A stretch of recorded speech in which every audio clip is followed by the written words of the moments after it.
Bem-vindo ao Bom Chiado, uma história das músicas contadas pelo Chiado, dos bolachões de 33 rotações, de 78 rotações. Não é? Hoje nós estamos na parte 2 dos achados e perdidos, não é? E eu posso lhes garantir que está sensacional. Se liga aí que você vai adorar. Bem, comecemos por imaginar pessoas como, por exemplo, o Grande Otelo, o presidente americano Roosevelt, Jararaca e Ratinho, Maestro Leopoldo Stokowski, Zé com Fome da Mangueira, o Walt Disney, a Santa Trindade da MPB, Pixinguinha, Donga e João da Baiana, Getúlio Vargas, Zé Espinguela, Vila Lobos, Cartola com as Pastoras da Mangueira, Luiz Americano e Carlos Cachaça. É possível admitir que essas pessoas estivessem juntas? Sim, aqui, na sala do Bom Chiado. Para você, uma história que elas vão contar. Vamos lá? O assunto hoje é política da boa vizinhança. Há um link na descrição do vídeo para que vocês possam mergulhar melhor nisso. A nós o que interessa é o aspecto cultural da política da boa vizinhança.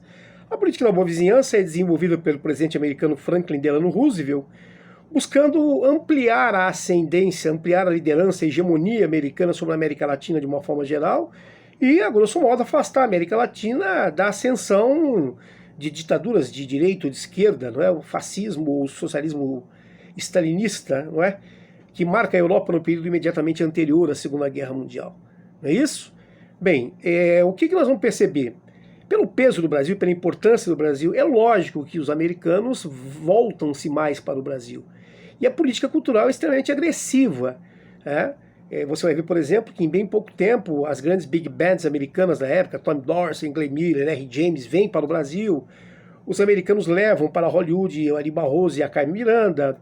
Em 1942, o Walt Disney vem ao Brasil, visita Portela, né? Vai parir a figura do Zé Carioca, que logo vai se abraçar a Pato Donald, configurando a amistosidade das relações entre Brasil e Estados Unidos. O Pato Donald? O Pato Donald? Ora, venha de lá um abraço, um mesmo daqueles, um quebra-costelas, um bem carioca, bem amigo.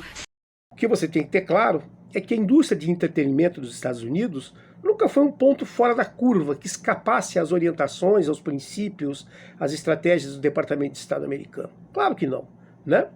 E você vai perceber mais, que dentre as grandes corporações que atuam, né, nesta verdadeira máquina trituradora da indústria gráfica, da indústria fonográfica, da indústria cinematográfica, você vai perceber, por exemplo, que uma das corporações mais famosas e mais poderosas dentro disso é a Columbia.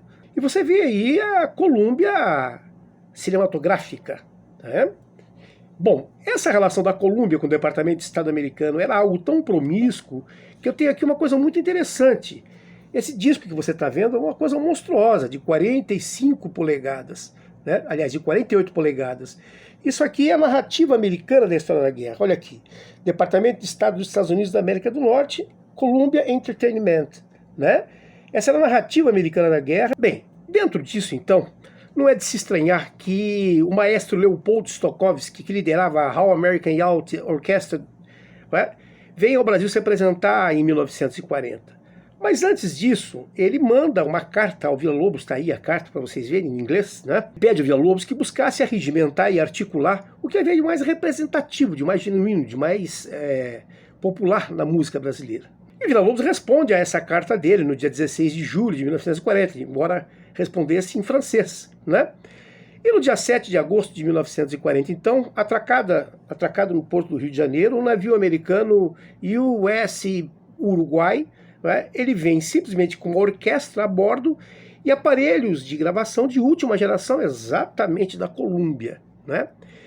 E você vai perceber, por exemplo, que o Vila Lobos tinha uma preocupação muito grande em deixar clara a variedade de gêneros que compõem a música popular brasileira. Vai caber a ele essa seleção, né? Então nós vamos escutar algumas coisas que ilustrem essa história aí. Começando, por exemplo, com um jongo composto pelo Donga, cantado pelo Zé com Fome, chamado Seu Mané Luiz.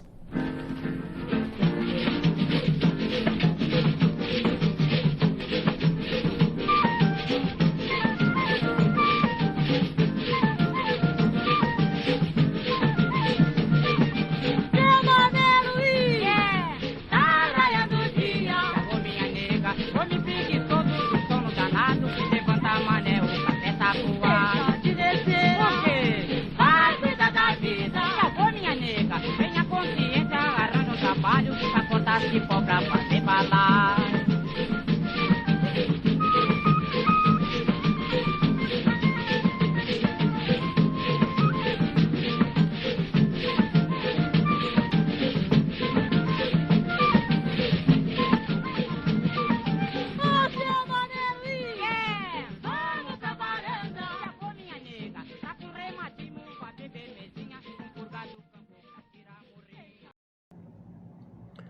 Você também tem um maracatu, né, chamado Zé Barbino, composto pelo Pixinguinha e pelo Jararaca, onde você vai ter a rara oportunidade de ver o Pixinguinha cantando. Tá aí. Oi Maria, cadê teu João? Tá no pé de coqueiro tirando mamão. Oi Maria, cadê teu João? Tá no pé de coqueiro tirando mamão. Meu compadre Zé Barbino, se casar ele não vai.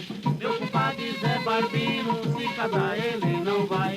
Foi pedir a mão da moça, recebeu o pé do pai. Foi pedir a mão da moça, recebeu o pé do pai.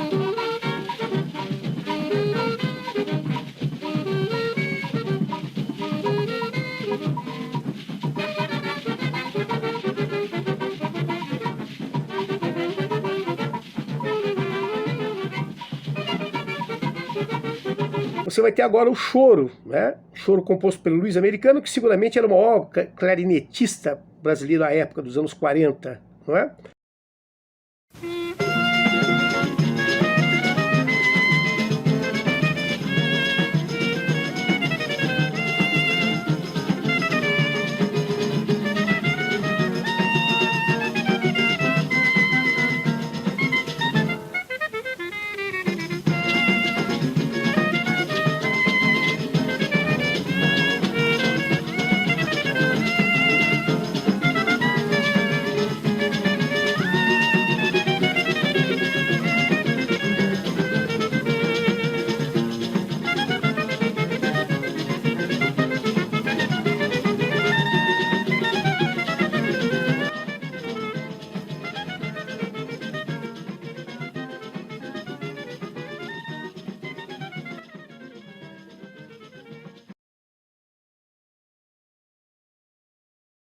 Chamado Tocando Pra Você. Tem aí um ponto de umbanda, não é? Chamado Macumba de Ançã, do Donga e do Zé Espinguela. A outra gravação rara, porque o Zé Espinguela canta aí. O Zé Espinguela era uma figura babalô de um terreno em Irajá, fundador da Mangueira, e é o cara que em 1929 promove o primeiro concurso de escolas de samba no Rio de Janeiro.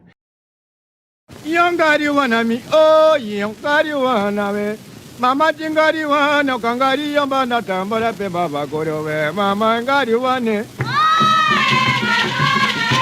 Mama tingariwana kangari yambana tambara pe baba gorowe mama ngariwane Mama tingariwana kangari yambana tambara pe baba gorowe mama ngariwane Ngariwana kangari yambana tambara pe baba gorowe mama ngariwane Mama tingariwana kangari yambana tambara pe baba gorowe mama ngariwane. Você também tem o canto fúnebre indígena Teiru, recolhido pelo Roquete Pinto em 1912 entre os índios parecis, né?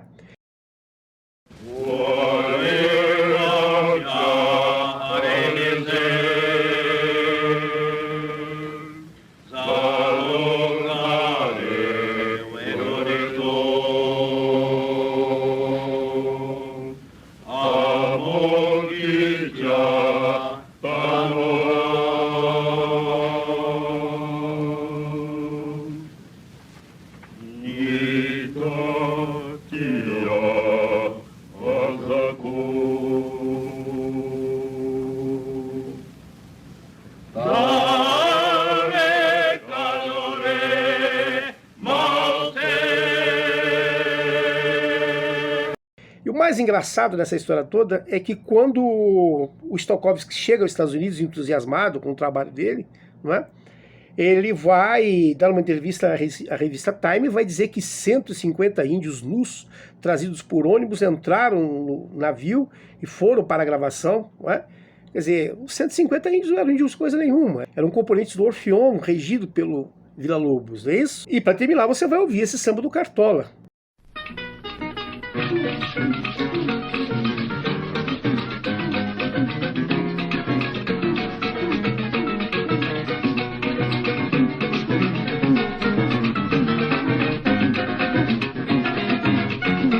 Quem me vê sorrindo pensa que chora. Meu sorriso é por consolação, porque sem contar para ninguém ver o prato do meu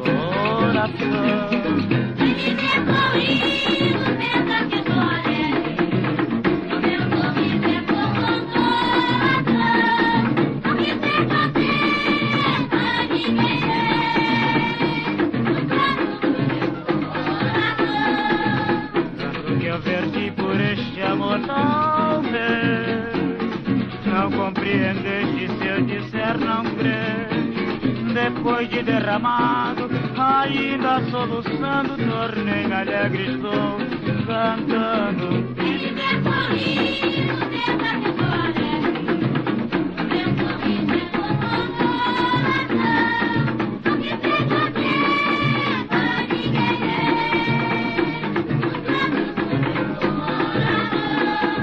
Compreendi o erro em toda a humanidade. Uns choram por prazer e outros por saudade. Jurei a minha jura, jamais eu quebrarei, e todo pranto esconderei.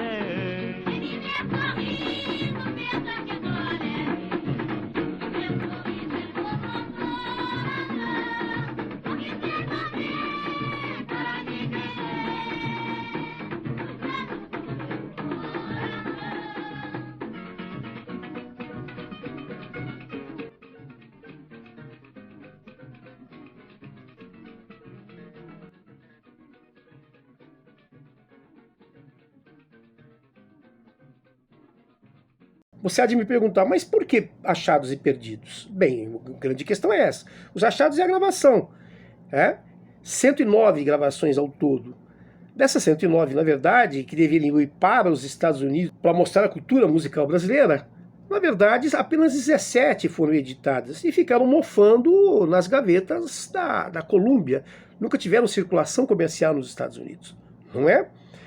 Graças à sensibilidade, ao esforço do Turíbio Santos, e do Instituto Villa-Lobos, eles conseguiram em 1982 gravar este disco aqui, que registra exatamente 17 dessas 109 músicas. As únicas 17 que sobraram e que estavam mofando nos arquivos. Portanto, fica a dica do disco. É uma enorme raridade, quem tiver, pelo menos pelo valor simbólico, deve preservar, que são poucos exemplares. Um grande abraço para você.